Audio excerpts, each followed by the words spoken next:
네, 계속해서 6번 문제 계속 풀어볼게요. 중국은 한족과 56개의 소수 민족이 있다.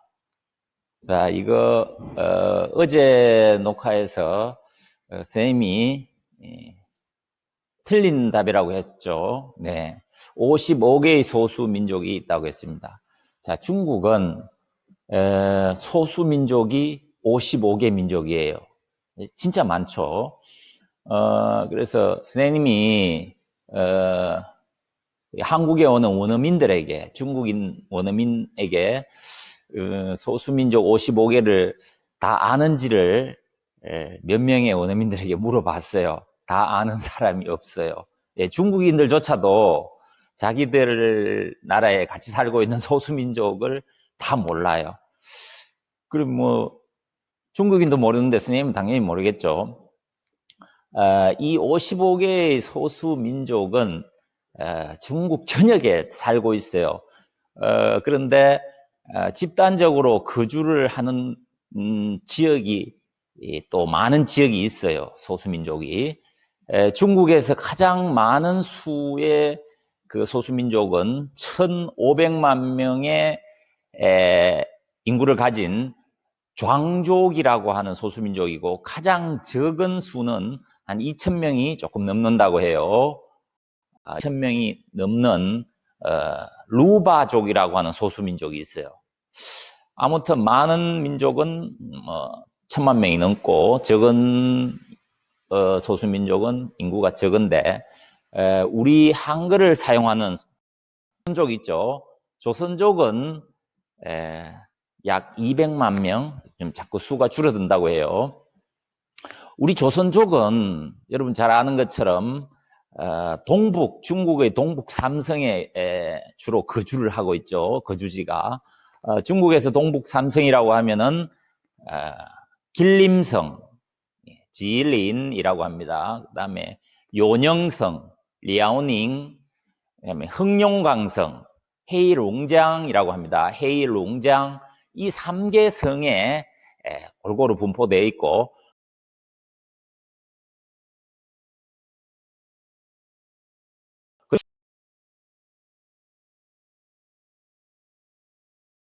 시입니다. 여러분 윤동주의 그 서시를 여러분 잘 알고 있죠? 그 윤동주 선생님이 나온 중학교, 용정중학교가 바로 이 길림성에 있어요. 아무튼 나중에 기회 되면은 가볼 수 있을 텐데, 이렇게 55개의 소수 민족과 다수의 한족이 함께 살아가고 있는 것이 바로 중국이라고 하는 나라예요. 자, 그러면은 선생님, OX 문제를 한번 내볼게요. 중국은 56개의 민족으로 이루어진 국가이다. O일까요? X일까요? 네, O예요. 맞죠? 한족과 함께 56개 민족이 되는 거예요. 자, 그럼 넘어갈게요. 자, 7번. 중국 국기의 가장 큰 별은 국민을 상징한다. 이것은 맞을까요? 네, X예요. 여러분 중국 국기 그 올림픽 때 이렇게 개양해서 올라가는 중국 국기 본 적 있죠? 붉은 바탕에 별 5개가 있는데 그 중에서 유독 큰 별이 하나 있어요. 그 큰 별 옆에 작은 별 4개가 있는데 이 가장 큰 별은 중국에서는 공산당을 상징한다고 해요. 중국에서는 공산당이 최고예요. 네. 젊은이들이 이 공산당에 입당해서 공산당원이 되고 싶어 해요. 되고 싶어 하는 이유는 공산당원이 되면은 혜택이 많아요. 그리고 이 여자들은 자기의 미래의 그 신랑감이 공산당원이면은 좋아해요. 취직도 잘 되고 뭐 여러 가지 사회적인 혜택도 있고 하니까. 아무튼 중국에서 공산당은 아주 좋은 선망의 대상이자 권력 기구죠. 그다음에 8번을 볼게요. 중국에서 가장 많은 성씨는 왕씨다. 여러분 옛날 뭐 비단장수 왕서방 이런 말도 있죠. 그러나 사한 중국 성씨 백과사전에 보면은 중국의 성씨는 2만 5천 개가 된다고 해요. 엄청나죠? 우리나라는 대개 이제 단일 성씨인데 중국에는 뭐 두 자의 성씨를 가지고 있는 사람도 있고 또는 많게는 10글자 이상의 성씨도 있다고 해요. 신기하죠? 자, 그러면은 가장 많은 성씨가 왕씨다. 이것은 틀렸어요. 그렇지만은 가장 많은 성씨는 뭐냐? 이씨예요. 근데 이씨, 왕씨, 장씨 이렇게 많은 3대 성씨가 그 차이는 뭐 불과 0.5%, 가장 많은 이씨가 8%, 그다음에 왕씨는 7.5%, 그다음에 장씨는 7%. 0.5%라고 해도 13억 인구에 0.5%면은 그래도 600만 명 이상이 되는 거예요. 그래서 이 세 개 성씨를 합치면은 거의 뭐 2억 5천, 6천만 명이 된다고 해요. 그래서 그러면 왜 이 씨가 많은지 여러분 한번 생각해 봤습니까? 왜 이 씨가 많을까요? 네, 맞습니다. 중국의 황제들이 다 이 씨였어요. 그러면 황제는 많은 여자들을 이렇게 취하잖아요. 그러면 거기에서 나온 자식들은 다 이 씨성이 되는 거예요. 네, 그래서 유독 이 씨가 많다. 이렇게 보면 되겠어요. 자, 계속해서 중국 상식 문제, 퀴즈 문제를 풀어보고 있는데, 자, 9번. 우리나라보다 1시간이 느리다라고 했어요. 맞을까요? 네, 이것은 정답이에요. 중국은, 시차가 우리나라와 1시간 차이가 나지만은 그렇게 넓은 중국 땅덩어리가, 통일, 표준시를 사용해요. 북경이나 저 서쪽 끝에 있는 우르무치라고 하는 도시나 똑같아요, 시간이. 그럼 우리나라가 여러분들은 이제 수업하는 시간이 8시 20분에 시작하면은 중국은 7시 20분이라는 이야기죠. 네, 중국 친구들은. 끝에 있는 도시도 역시 7시 20분이에요. 그러나 시간만 7시 20분이지 사실 거기는 새벽 3시 20분 정도에 해당하니까 계속 잠을 자는 거죠. 그럼 아침 식사는 그 서쪽 끝에는 몇 시에 하느냐? 11시 반이 아침 식사 시간이에요. 표준시를 사용하니까 재미있죠. 다음 10번을 볼게요. 베이징 올림픽은 2008년에 개최되었다. 여러분 2008년에 몇 학년이었어요? 네, 기억이 나는 학생도 있겠지만은 2008년 8월 8일 밤 8시 뭐 8분이라고 이야기하는 사람도 있는데 아무튼 이 팔자가 많이 들어가는 이 날짜와 시간대를 고집해서 이 개막식을 한 이유는 중국인들이 유독 8이라고 하는 숫자를 좋아하기 때문에 그래요. 그러면 왜 이 8이라는 숫자를 좋아할까요? 뒤에 수업 시간에도 배우겠지만은 돈과 연관이 되는 숫자가 바로 이 8이에요. 그래서 유독 돈을 좋아하고 재물에 관심이 많은 중국인들의 속성. 뭐 모든 우리 사람이 돈을 싫어하는 사람은 없습니다만 유독 중국인들은 그렇다고 해요. 그래서 이 8은 돈과 관련이 되는 발음이다. 이렇게 보면 되겠어요. 다음 11번 문제로 가볼게요. 중국의 국가번호는 88번이다. 자, 중국에 전화 걸 일이 없으면 잘 모르겠죠. 여러분들 나중에 해외 나가서 한국으로 전화를 걸려면은 앞에 이렇게 붙는 숫자가 있는데, 우리 한국은 82번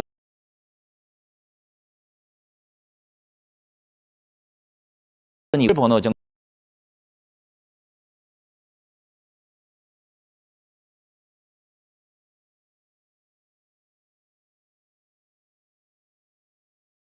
에 부여된 국가 번호인 거죠.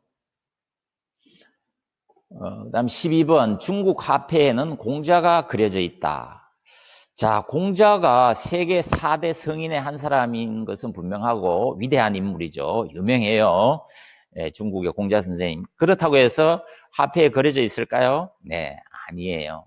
중국의 화폐는 동전을 포함해서 지폐까지 다 화폐죠. 자, 이 모든 화폐에는 예전에는 이제 또 뭐 소수민족도 이렇게 넣고 낮은 액면가에 해당하는 지폐에 그러나 지금은 전부 모택동이라고 하는 인물을 그려놓고 있어요.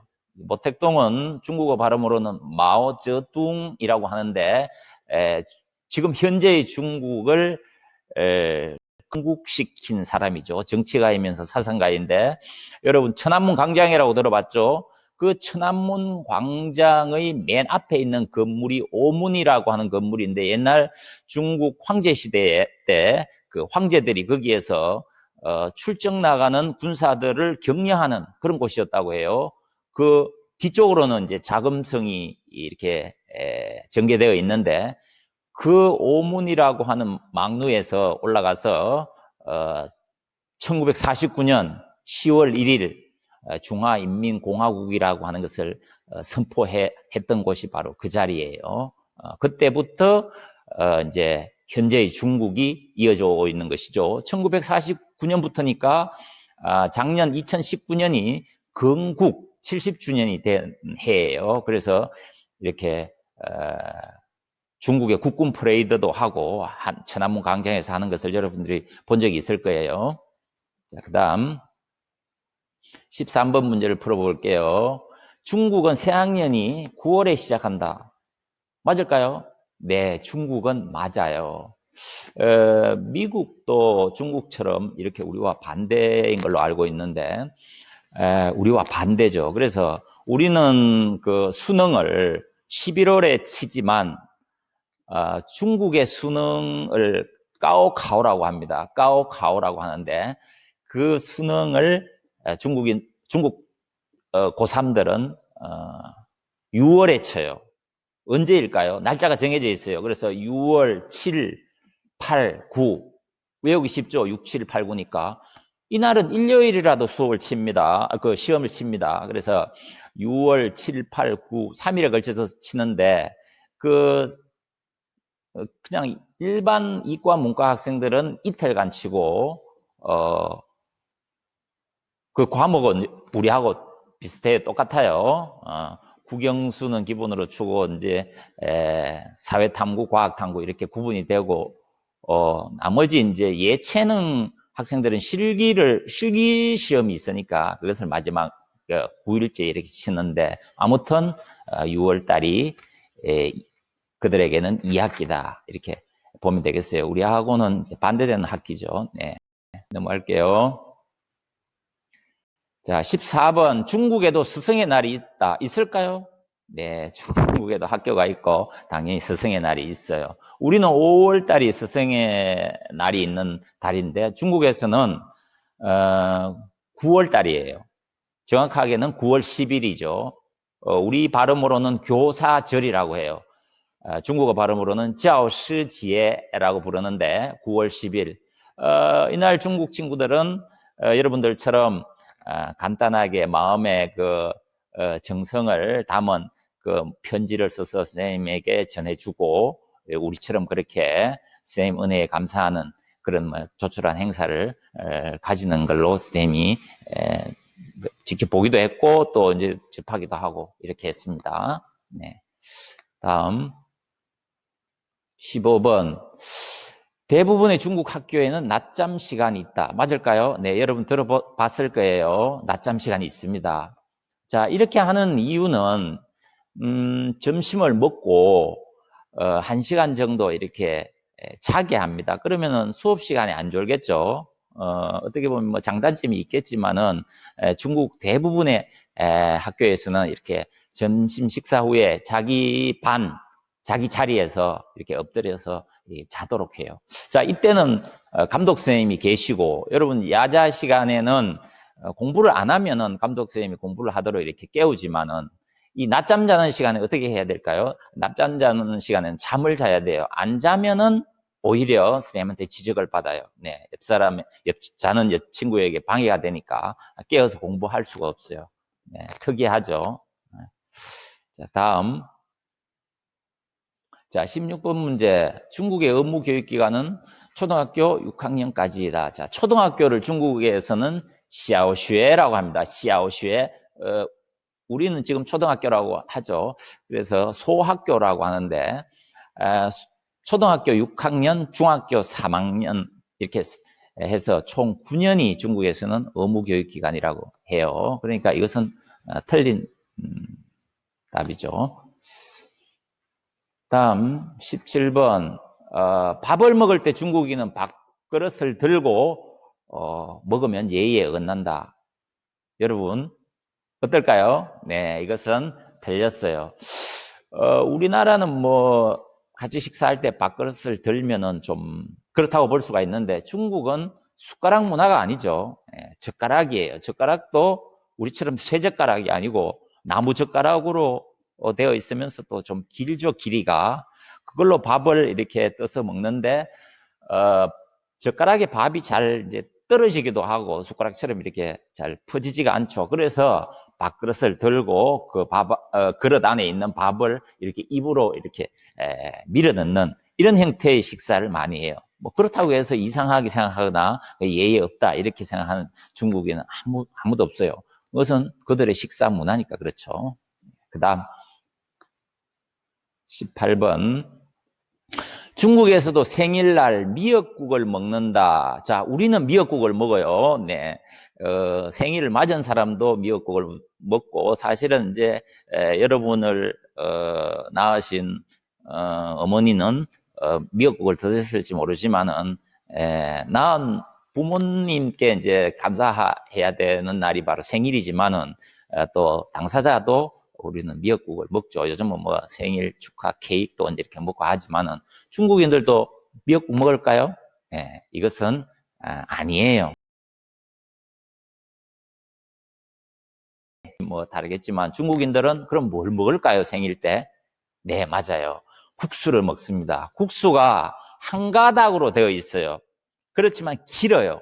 그래서 이 한 가닥짜리 국수가 그릇에 담으면 한 그릇이 돼요.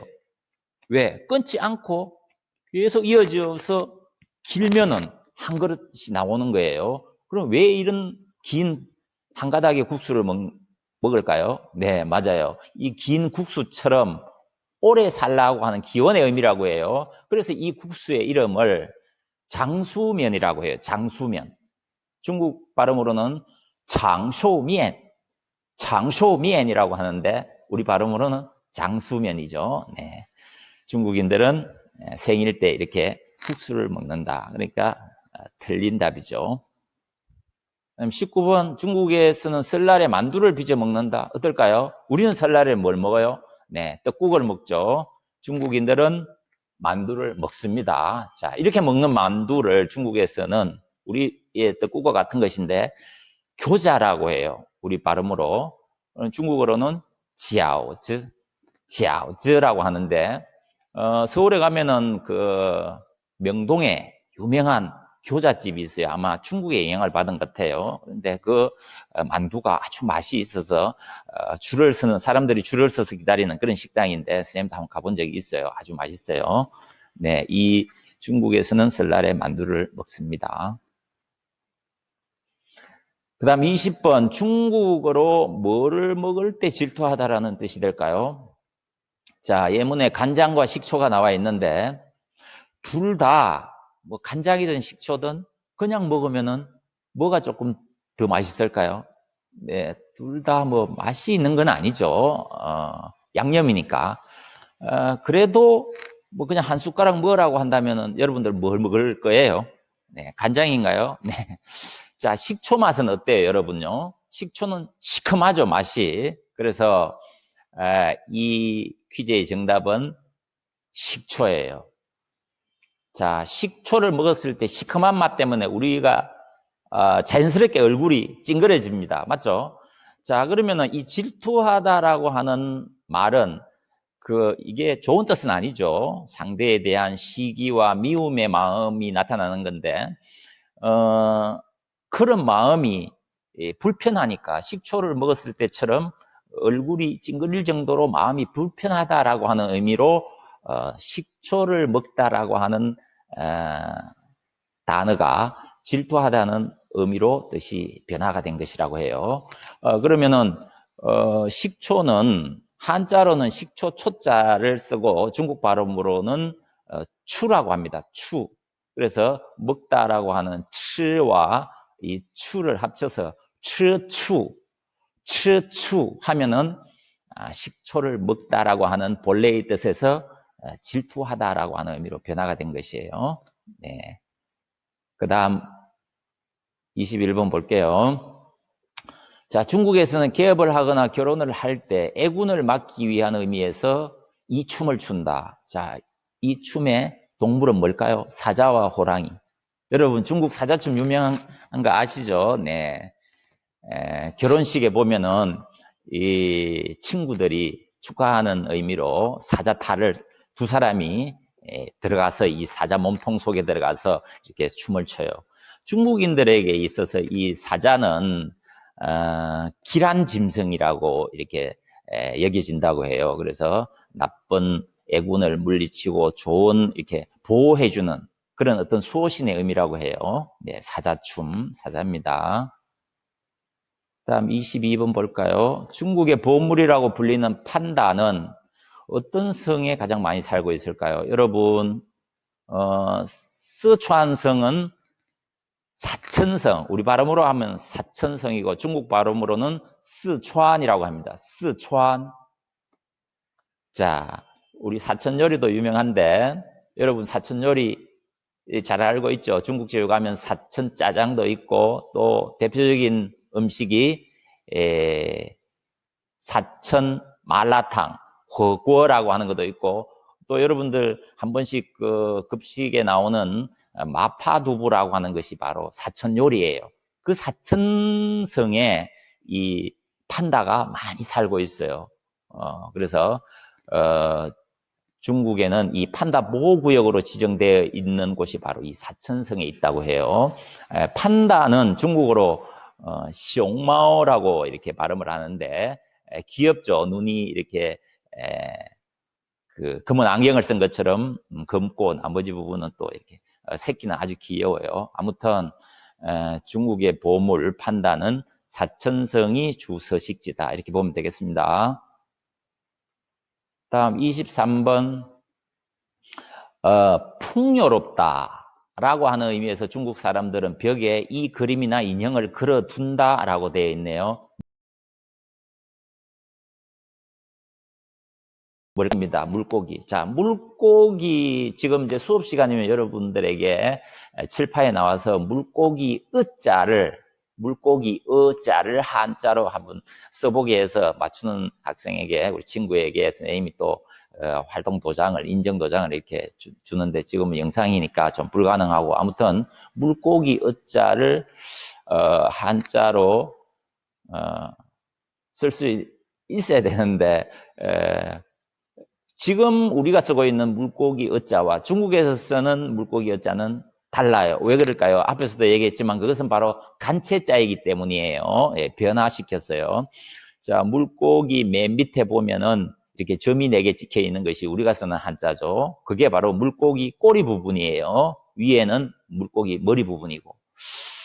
그런데 왜 그러면은 중국인들은 풍요롭다는 의미로 물고기를 이렇게 와 관계된 인형이나 그림을 걸어 놓느냐? 물고기의 발음 때문이에요. 우리는 물고기 어자죠. 중국 발음으로는 위라고 합니다. 위. 우리가 여유 있다, 풍요롭다라고 하는 뜻의 여자, 넉넉할 여자가 중국 발음으로 이 물고기 발음과 똑같아요. 비슷한 게 아니에요. 앞에서는 팔자 발음이 동과 관련이 있고 또 비슷하다고 했죠. 실제 도와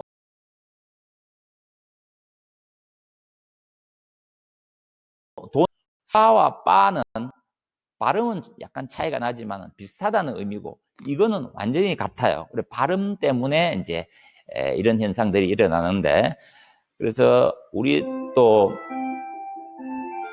설날에 이렇게 가족들이 모이면 덕담이라는 것을 하죠. 덕담. 뭐 좋은 말들 하잖아요. 중국인들도 설날에 덕담을 하는데 그 덕담의 내용 중에 이 물고기가 들어가는 말이 있어요.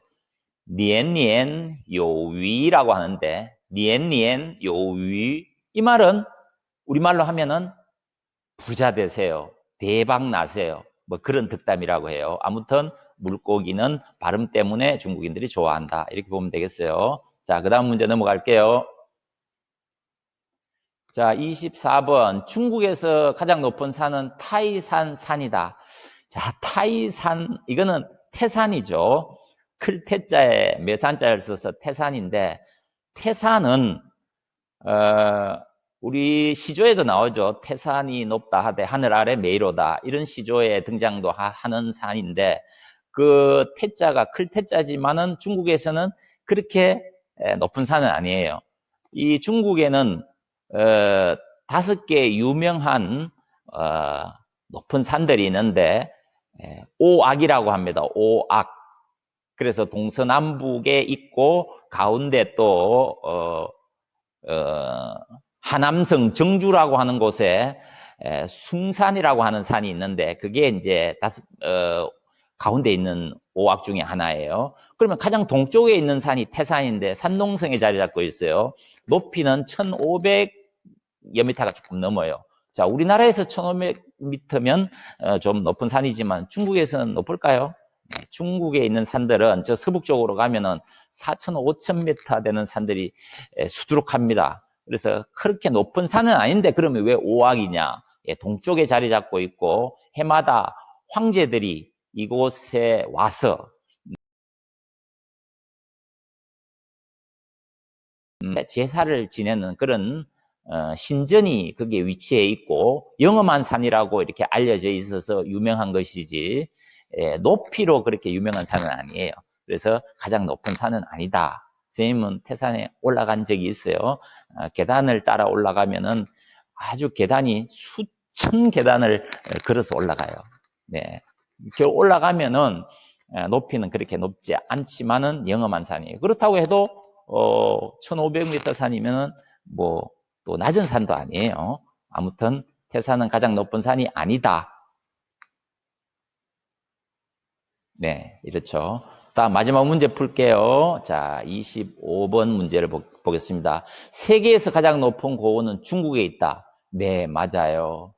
여러분 잘 알고 있는 그 히말라야 에베레스트 산은 바로 중국의 티벳과 네팔로 연결되는 그런 산맥인데 바로 그것이 중국의 고원지대예요. 그래서 이 티벳인들은 그런 높은 곳에서 늘 생활하며 이렇게 지내기 때문에 이미 적응해 있어요. 쌤은 지난 겨울에 한번 방문을 했었는데 두통이 몰려왔어요. 해발 5,000m 가까 5,000m가 넘는 곳을 이제 갔는데 뭐 선생님은 물론 이제 그 옥룡설산이라고 하는 산을 올라가 봤는데 엘리베이터를 타고 이렇게 엘리베이터가 아니고 그 뭐에 케이블카를 타고 올라갔는데 두통이 심해서요. 내가 왜 여기를 올라왔지 이런 후회도 됐는데 이제 내려오니까 또 좀 차츰 두통이 사라졌어요. 그리고 올라갔을 때는 공기가 희박하니까 산소통을 이렇게 스프레이식의 산소통을 이렇게 팔아요. 그 주변에. 그것을 사가지고 가서 이렇게 코로 이렇게 흡입하면서 마시는 사람도 있었는데 선생님은 그냥 그것을 준비 안 하고 그냥 한번 견뎌보자고 해서 올라갔는데 진짜 두통이 몰려와서 애를 먹은 적이 있어요. 그래서 그리고 또 발걸음도 빨리 내가 몸을 움직일 수가 없어요. 그래서 선생님이 예전에 그 산악인들, 에베레스트 올라간 산악인들을 봤을 때 무거운 배낭을 메고 힘들게 이렇게 발걸음을 옮기는 것을 보고 높이 올라가서 그 배낭도 무겁고 눈길이니까 저렇게 빨리 못 가는구나. 물론 뭐 빨리 갈 수도 없겠지만은 그렇게 생각했는데 실제 빨리 맨몸으로 빨리 가고 싶어도 빨리 갈 수가 없는 곳이에요. 왜 산소가 희박하고 하니까 조금만 움직이면 숨이 차요. 그것을 직접 경험했어요. 아무튼 이것은 정답이다. 자, 이렇게 보면 되겠어요. 자, 이렇게 해서 중국 관련 뭐 7개 방면의 퀴즈들을 다 살펴봤는데 여러분들이 생각하는 것과 뭐 맞는 것도 있고 또 잘 몰랐던 것도 있고 또 뭐 틀린 것도 있을 거예요. 아무튼 이제 쌤하고 같이 앞으로 배우면서 중국과 관련해서 뭐 중국어뿐만 아니라 중국 관련 문화 부문이라든가 뭐 호기심이 생기는 것, 뭐 알고 싶은 것, 뭐든지 상관이 없습니다. 수업 시간이나 또는 교무실을 찾아와서 선생님에게 물으면은 선생님이 아는 대로 이렇게 대답을 해줄게요. 자, 그러면은 퀴즈를 풀며 미리 보는 중국은 이제 일단은 이제 맞췄어요. 이것도 다 시험 범위에 들어가니까 여러분은 풀면서 이렇게 선생님 설명을 듣고 잘 기억해 두기 바랍니다. 자, 그럼 이걸 지울게요. 자, 그러면은 이제 D페이지로 한번 넘어가 볼게요. D페이지. 자, 여러분 교과서 몇 쪽일까요? 네, 10쪽이네요. 자, 10쪽을 한번 펴보세요. 자, 10쪽을 펴니까 중국 개관이라고 나왔어요. 자, 중국 개관. 개관이 뭘까요? 네, 대략적으로 본다라고 하는 의미예요.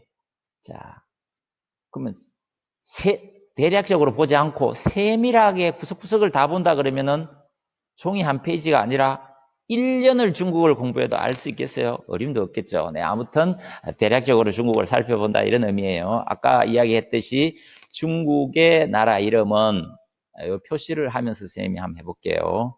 이게 이제 기능이 있으니까 이렇게 눌러서 조금 굵기를 해서 요 부분이에요. 네.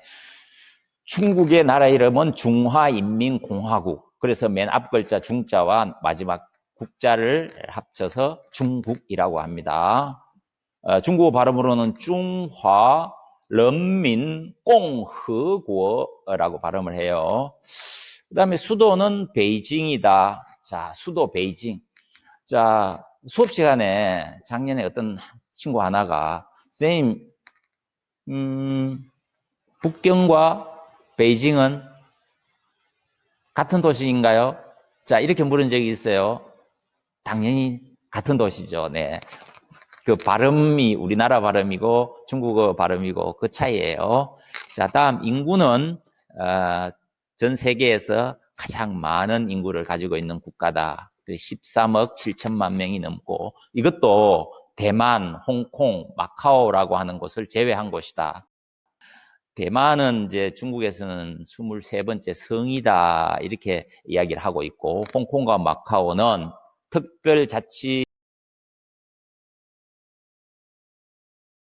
이곳의 인구를 계산하지 않아도 13억 7천만 명이 넘는다고 해요. 사실 중국 인구는 이렇게 정확하지 않아요. 왜 그런가 하면은 이 인구 조사 기간도 길 뿐만 아니라 그 사이에 이미 인구 변동이 생기겠죠. 그래서 일정 시점을 기준으로 해서 뭐 6개월이면은 6개월 정도의 그걸 하면은 그 사이에 변동이 또 생기겠지만 아무튼 세계에서 가장 많은 인구를 지니고 있는 것, 국가인 것만은 분명하다. 그 다음에 민족은 아까도 이야기했죠. 한족과 55개의 소수민족이에요. 총 56개 민족으로 이루어진 나라이다. 그다음에 국기는 오성홍기라고 했죠. 홍기라고 하는 것은 붉은 바탕의 깃발이기 때문이고 별이 5개가 이렇게 있어요. 이 별 5개 있죠. 여기에 가장 큰 별은 공산당. 그 다음에 작은 별은 뭐냐? 중국을 이루고 있는 인민들이에요. 그 중국의 인민들은 뭐 많은 사람들이 있겠죠. 그래서 우리가 이제 쉽게 이야기하면은 노동자, 농민, 지식인, 자본가. 자본주의와 자본가는 공산주의 국가와는 별개죠. 그러나 예전에는 이제 자본가지만은 좀 단서가 붙어요. 애국적 자본가. 그러니까 나라에 도움이 되는 자본가다 이 말이죠.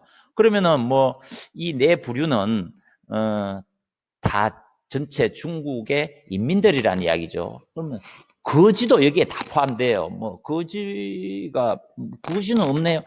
거지도 여기에 포함되고 다 어느 계층에 있는 사람이든지 이 네 가지 직업에는 다 계층에는 다 해당이 된다라고 이렇게 보는 거죠. 그 중국을 이루는 모든 전체의 국민들이 이 공산당을 중심으로 해서 일치단결하는 그런 의미의 별의 의미라고 해요.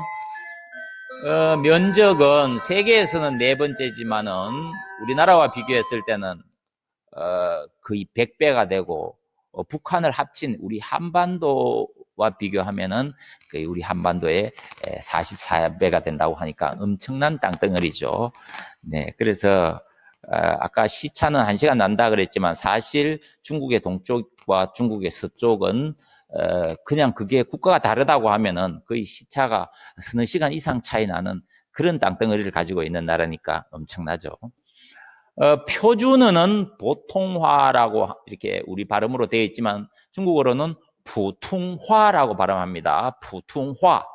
자, 이것은 각기 다른 55개의 민족들이 자기 언어로 소통을 하면은 한족인 중국들하고는 의사소통이 되지 않겠죠. 그래서 우리 조선족들도 자기들끼리 생활할 때는 우리 한글을 사용하다가 중국인과 소통하기 위해서는 또 표준 중국어인 이 보통화를 사용해서 다른 소수민족들끼리 또는 소수민족과 한족끼리 이렇게 소통하는 그 매개체가 바로 표준어예요. 그러니까 중국에 사는 소수민족들은 대부분이 자기 언어가 있어요. 문자가 없는 소수민족은 뭐 몇 개 있지만은 대부분은 자기 언어는 가지고 있어요.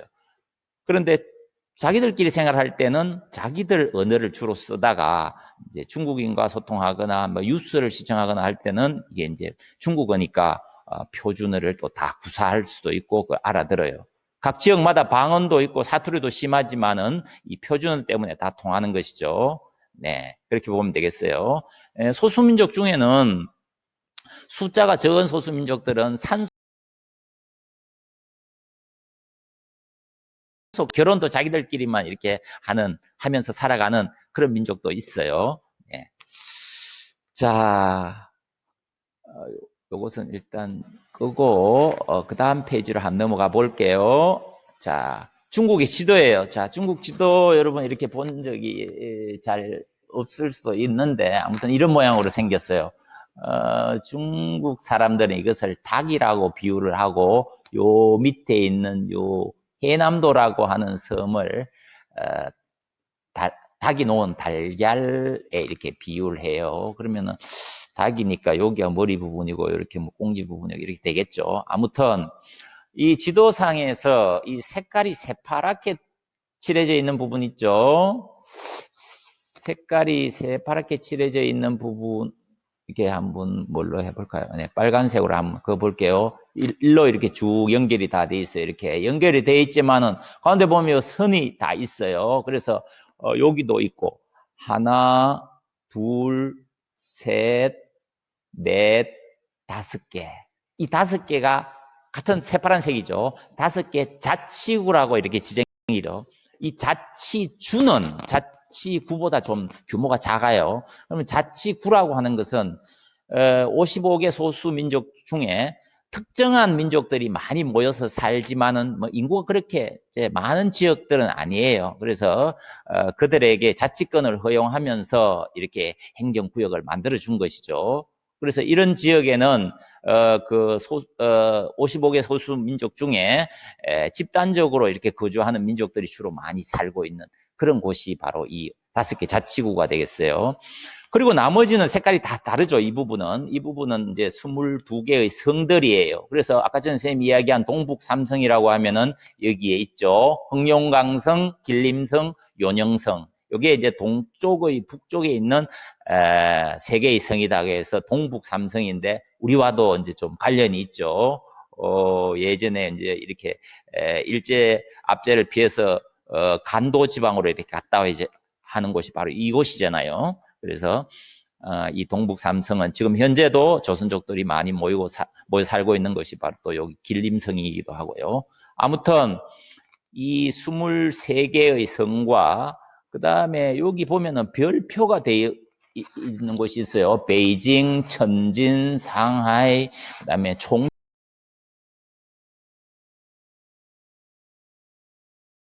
해놓았는데 중국에서 4대 직할시라는 이야기죠. 우리 이제 서울 특별시인 것처럼 이렇게 도시를 4개를 특정하게 이렇게 직할시로 규정해 놓고, 이 총칭이라고 하는 곳은 우리 대한민국 임시정부도 있었던 곳이지만은 총칭시의 인구만 하더라도 거의 4천만 명에 육박해요. 엄청난 곳이죠. 도시 인구가 4천만 명이라고 하지만 사실 총칭이라고 하는 이 도시는 엄청나게 넓은 도시예요. 우리나라 면적만큼 되는 곳이니까 뭐 그 정도로 산다고 해서 한 도시에 그만큼 있는 것이 아니고 땅덩이가 넓어요. 도시 면적 자체가. 그리고 홍콩 먹은 것은 이제 중국 지도상에서 여러분들이 뭐 기본적으로 익혀야 할 그런 상식이라고 이렇게 생각하고 한번 살펴보세요. 네. 그리고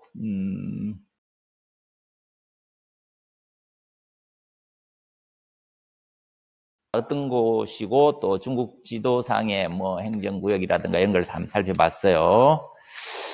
네, 그다음 이제 뒤로 한번 넘겨보세요. 뒤로 넘기면 중국어 개관이 있어요. 그러면 중국어는 또 그러면 어떤 것이냐 이거에 대해서 선생님과 같이 한번 살펴보기로 해요. 중국어는 어떤 그런 대략적으로 한번 이제 설명해 놓았다 이 말이죠. 자, 중국 사람들은 자신들이 사용하는 언어를 중국어라고 하지 않아요. 그럼 어떻게 부르느냐? 한어라고 해요. 이것도 물론 우리 발음이죠. 한어. 그 대다수의 민족이 한족이라고 했죠. 그 중국인들은 한족이라고 하는 자부심이 상당히 강해요. 중국인들은 소수민족이 55개 된다고 했죠. 그러면 중국인과 소수민족이 결혼하면 어떻게 되느냐? 뭐 중국인이 남자든 소수민족이 남자든 뭐 결혼할 수 있죠. 그러면은 거기서 나오는 자식은 나중에 그 민족을 선택할 수가 있어요. 예를 들어서 중국인과 그러니까 한족과 조선족이 결혼을 했다. 그러면은 그 자식은 나중에 한족을 선택할 수도 있고 조선족을 선택할 수도 있다고 해요. 그런데 이제 중국 소수민족 정책에서 그 우대 정책이 있어요. 소수민족에게는 대학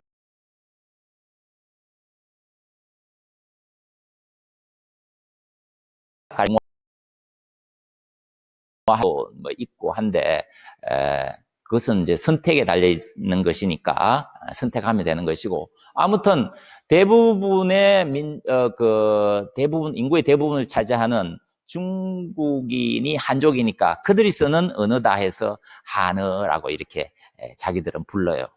중국 발음으로는 한위라고 합니다. 한위. 네, 한족의 언어다 그런 말이죠. 네, 우리는 중국어 하지만은 정작 그들은 한어다 이렇게 이야기를 하고. 자, 그다음에 두 번째 보통화라고 아까 선생님이 잠깐 이야기를 했는데 중국 전역에 널리 통하는 표준어다. 그러면은 보통화라고 하는 것은 표준어인데 우리 한글의 표준어도 있죠. 서울 사람들이 주로 쓰는 말. 수도가 북경이니까 북경 사람들이 주로 사용하는 언어 이렇게 규정을 해 놓았어요.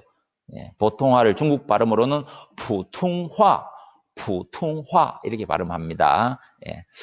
땅이 넓고 민족도 다양하기 때문에 이런 표준어가 제정되어 있지 않으면 사실 각자 자기 민족의 언어를 하고 사투리를 하면은 못 알아들어요. 그렇잖아요, 그죠? 여러분들이 배우는 이 중국어는 바로 이 보통화예요. 표준어예요. 네, 그러니까 여러분들이 잘 배워서 중국 어디를 가더라도 사용하면은 그들이 누구든 뭐 소수민족이든 한족이든 다 통하는 그런 중국어가 되겠어요. 자, 그 다음에 세 번째. 자, 앞에서도 얘기했지만 간체자는 간단하게 만든 글자다 이런 이야기라고 선생님이 말했죠. 간화자나 간체자는 같은 의미예요. 뜻이 같아요. 표현만 달리 했을 뿐이에요. 지엔화즈, 지엔화즈라고 발음하는데 지엔화라고 하는 것이 간단하게 만들었다 이런 의미예요. 이때 간자가 간단할 간자잖아요. 이거 보세요. 왼쪽에 있는 이 한자가 지금 현재 우리가 사용하고 있는 한자예요. 맞죠? 자, 이렇게 우리는 지금 한국을 이렇게 지금 하고 있어요. 이렇게 쓰고 있어요. 맞잖아요, 우리나라에서는. 근데 현재 중국에서는 한국을 이렇게 쓰고 있다. 이게 바로 그들도 골치 아픈 이 한자에 대한 문맹률을 낮추기 위해서 좀 쉽고 핵이 좀 줄어든 글자를 만들어 놓았는데 그렇게 해서 좀 효과를 보기도 했지만 아무튼 중국인이 아닌 외국인이 이 한자를 접할 때는 여러분들이 뭐 번체자든 간체자든 다 어렵다고 느낄 거예요. 그러나 우리 교과서에 나오는 한자는 그렇게 뭐 어렵고 복잡하고 한 한자가 아니고 또 그 개수도 그렇게 많지 않으니까 중국어 1 교과서 내용에 수록되어 있는 간체자는 나오는 대로 익히도록 이렇게 합시다. 자, 이렇게 해서 대략적으로 중국어를 공부하기 전에 기본적으로 상식적으로 알아야 될 그런 내용의 중국과 중국어 관련한 내용을 같이 한번 살펴봤어요. 자, 뒤에 뭐가 하나 더 있나요? 네, 요것만 하고 이번 시간 마치기로 할까요? 네, 이게 빠졌네요. 네. 한어 병음. 자, 앞에서도 잠시 얘기했지만은 한어는 중국이라고 했죠. 중국어의 음을 이 알파벳으로 여러분이 영어 시간에 배운 그래서 중국어 발음 기호다. 그 발음 기호는 사실 예전에는요, 주엄부호라는 게 있었어요. 예, 주엄부호. 예전에는 우리가 대만과 교류를 하고, 이 중국과, 중국이 개방을 하고 교류하기 전에는 대만에서 이제 또 중국어 공부를 하신 분들이 많고, 그 대만의 중국어는 우리하고 같은 한자를 씁니다. 그런데 그 한자의 음은, 이 한자라고 하는 것은 표의 문자이기 때문에 의미 우리 한글처럼 나타나 있지 않죠. 그래서 이 발음 기호를 밑에 적어 놓지 않으면 그것을 읽을 수 있는 방법이 전혀 없어요. 나타나 있지 않으니까. 그래서 그 특수한 기호를 이용해서 한자의 어떤 일부를 취한 특수한 기호를 이용해서 이렇게 발음 공부를 해야 됐기 때문에 그 기호의 음도 또 새로 배워야 했지만 이미 여러분들은 영어를 다 이미 배웠기 때문에 이게 쉬워요. 그래서 전 세계적으로 이 영어라고 하는 이 알파벳은 다 퍼져 있잖아요. 그래서 이렇게 표기하는 것을 한어 병음이다. 한위 피닌이라고 합니다.